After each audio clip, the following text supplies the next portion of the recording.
Did you know that if you're over 60, there are 3 simple exercises you can do every day to stay strong and move without pain? Your body starts sending subtle warning signs as certain muscles weaken. Signals that your independence could be at risk. Maybe it's a twinge when you rise from your favorite chair, an ache in your shoulders, reaching high shelves, or hesitation on the stairs. These aren't just normal signs of aging. They're early warnings that your strength, balance, and confidence are quietly declining. Here's the good news. You can reverse this decline with just 3 exercises that take less than 10 minutes a day.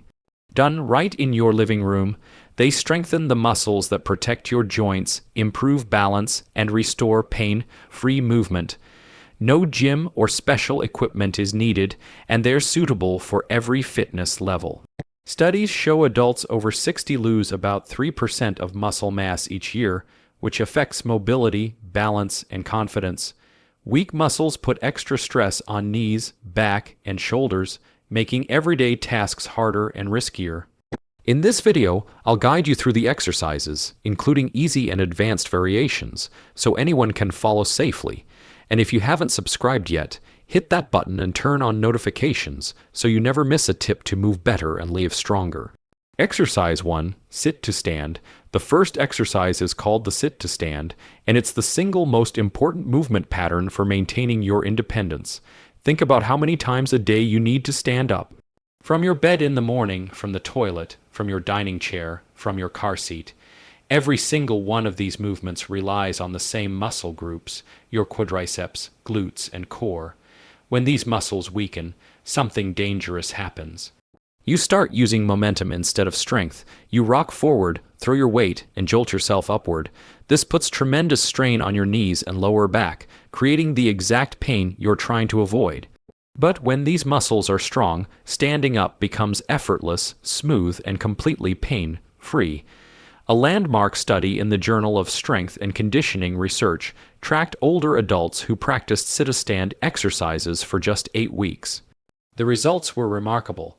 Participants showed a 30% improvement in lower body strength, significant reduction in knee pain, and most importantly, they reported feeling more confident and independent in their daily activities.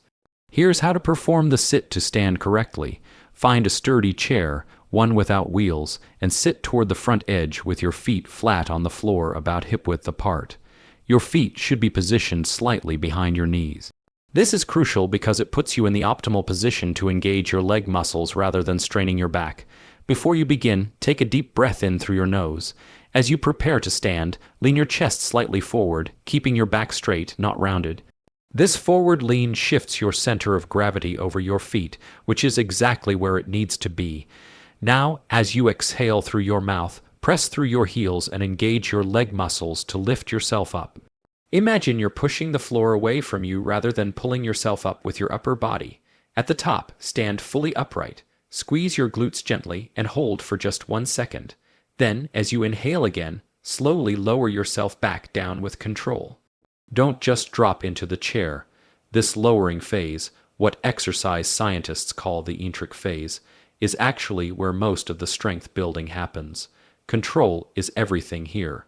If you're finding this challenging, and many people do at first, here is some modification.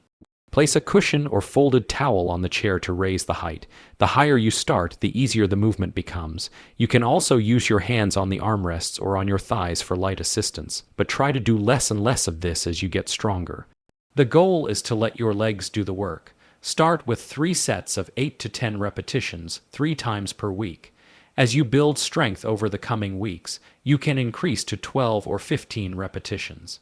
Some of my clients have progressed to doing this exercise with their arms crossed over their chest, which removes any temptation to use the hands and really challenges those leg muscles. The common mistakes I see are standing up too quickly, which uses momentum instead of muscle strength, letting the knees collapse inward during the movement, which can strain the joint, rounding the back instead of hinging at the hips, and forgetting to breathe, which actually reduces your power and stability. Remember, this isn't about speed. It's about control, proper form, and gradually building the strength that will serve you for years to come. If you're still with me, I'd be so grateful if you could give this video a thumbs up before we continue.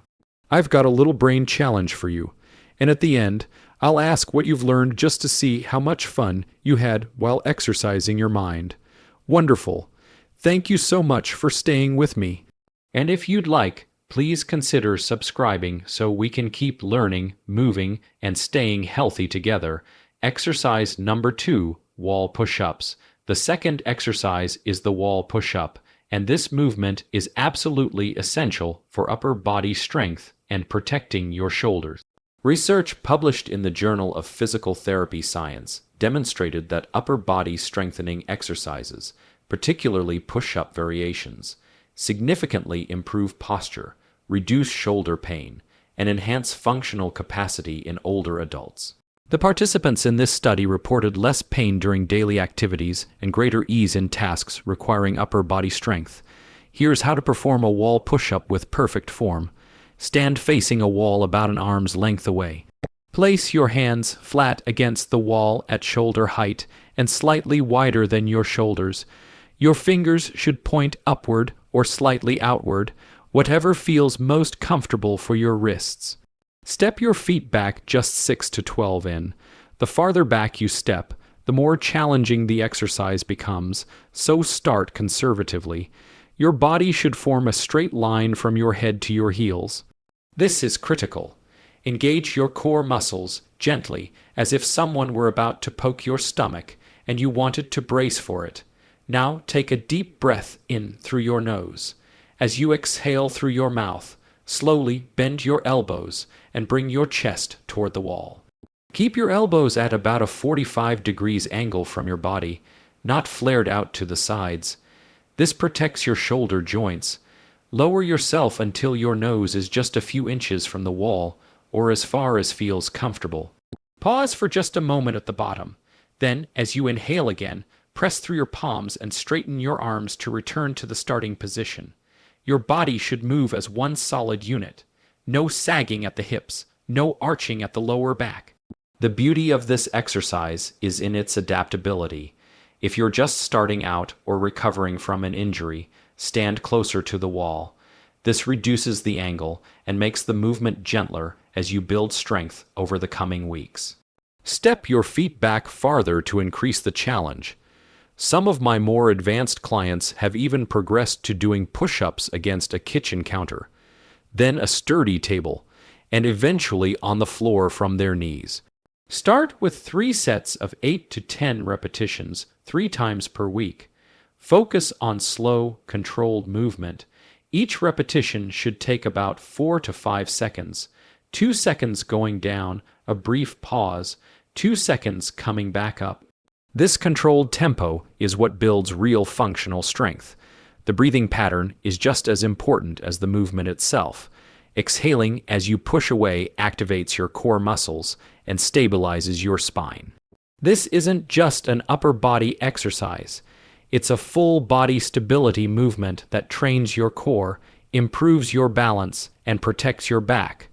Common mistakes to watch for: moving too quickly, which reduces effectiveness and increases injury risk. Allowing your hips to sag toward the wall, which puts unnecessary stress on your lower back.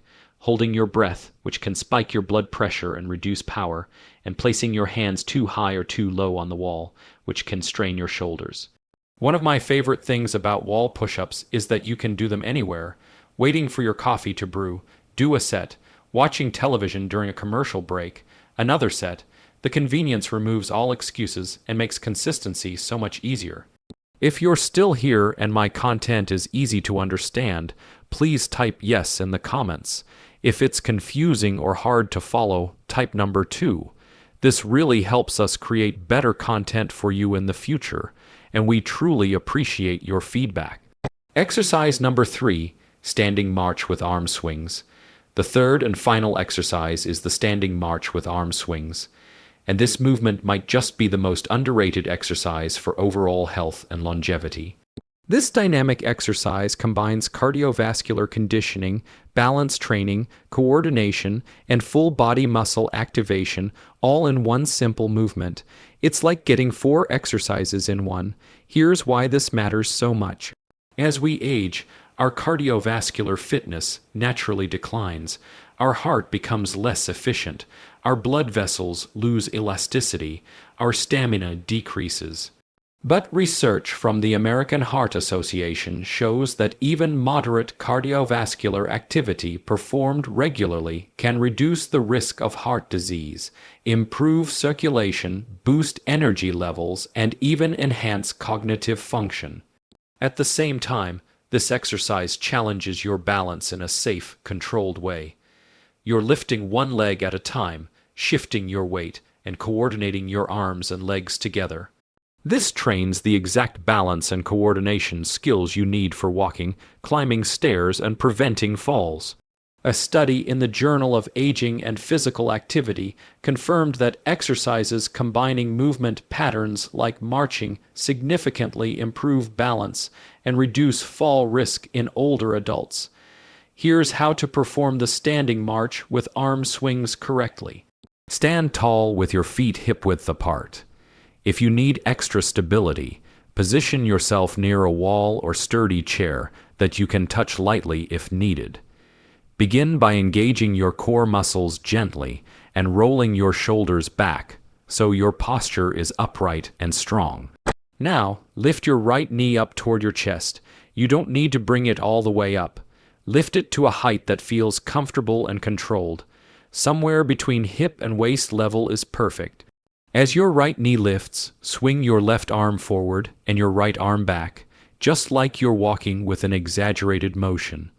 This opposite arm and leg pattern is natural and helps with balance.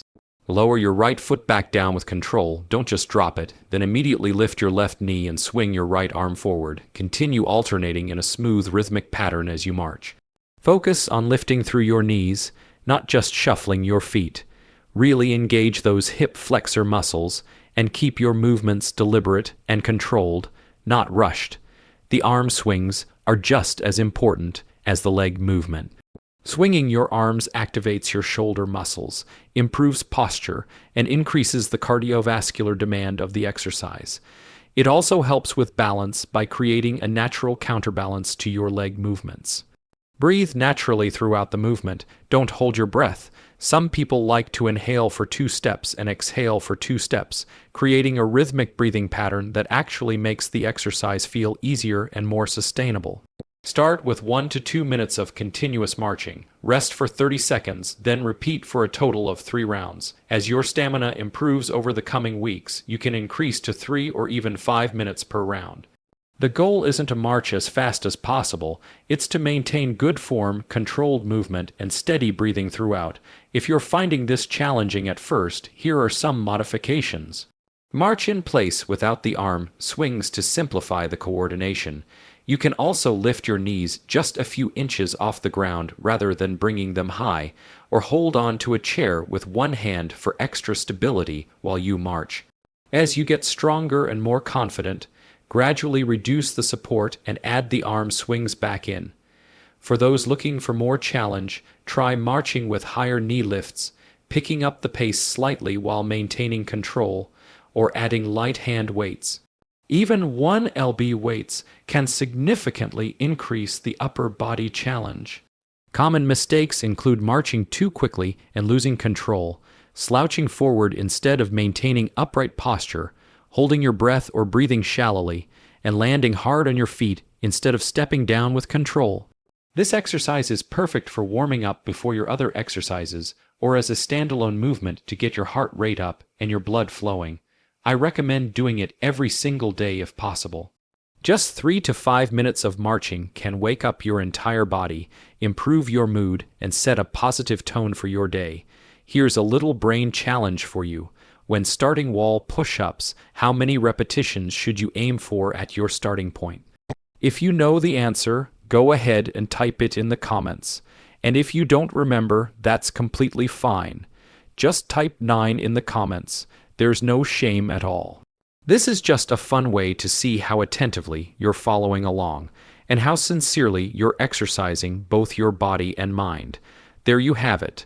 3 simple exercises that target everything you need for pain, free movement, and lifelong independence. The sit to stand for lower body strength and functional mobility, wall push-ups for upper body power and posture, and the standing march with arm swings for cardiovascular health, balance, and coordination. The key to success isn't perfection, it's consistency. Start where you are. Use the modifications that work for your body and commit to showing up 3 to 4 times per week. In just a few weeks, you'll notice that standing up feels easier, reaching overhead doesn't hurt anymore, and you're moving with confidence you haven't felt in years. Every small movement is a step toward greater independence and a better quality of life. It's never too late to start taking care of your health as long as you begin today. If you found this content helpful, please leave a comment below with the number 9 if you're ready to start exercising and 0 if you plan to share this video with a friend or family member. I'd love to hear your thoughts and experiences. And if you haven't already, hit that subscribe button so you never miss another video designed to help you stay strong, mobile, and independent. Wishing you strength, energy, and wellness every day. I'll see you in the next video.